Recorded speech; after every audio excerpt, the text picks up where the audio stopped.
తూర్పుగోదావరి జిల్లా నిడదవోలు పట్టణంలో కూటమి ప్రభుత్వ పాలన 100 రోజులు పూర్తయిన సందర్భంగా ఇది మంచి ప్రభుత్వం అనే కార్యక్రమం నిర్వహించారు. ఈ కార్యక్రమంలో రాష్ట్ర సాంస్కృతిక పర్యాటక సినిమాటోగ్రఫీ శాఖ మంత్రి కందుల దుర్గేష్ పాల్గొన్నారు.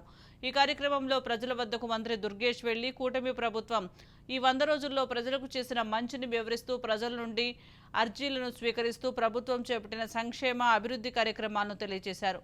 అనంతరం పట్టణంలోని తీరుగూడెంలో ఏర్పాటు చేసిన ప్రజా వేదిక సభలో మంత్రి దుర్గేష్ పాల్గొన్నారు.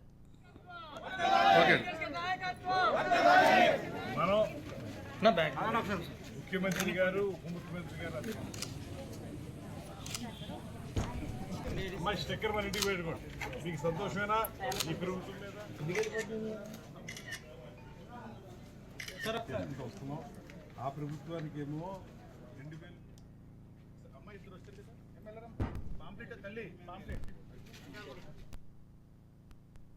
అందరి ఆకాంక్షల మేరకు తెలుగుదేశం జనసేన భారతీయ జనతా పార్టీల కూటమి ప్రభుత్వం అధికారంలోకి వచ్చిన తర్వాత 100 రోజుల సమయంలో 100 కార్యక్రమాలని అద్భుతంగా అమలు చేసినటువంటి ఘనత ఈ కూటమి ప్రభుత్వానికి దక్కుతుంది. ముఖ్యమంత్రి చంద్రబాబు నాయుడు గారు, ఉప ముఖ్యమంత్రి శ్రీ పవన్ కళ్యాణ్ గారు, వీరిద్దరికీ ఆశీస్సులు అందజేస్తున్నటువంటి పైన ఉన్నటువంటి నరేంద్ర మోడీ గారు, ఈ కూటమి ప్రభుత్వం ఈ రాష్ట్రంలో ఇప్పటికే ప్రజలందరి ఆకాంక్షల మేరకు తెలుగుదేశం జనసేన భారతీయ జనతా పార్టీల కూటమి ప్రభుత్వాన్ని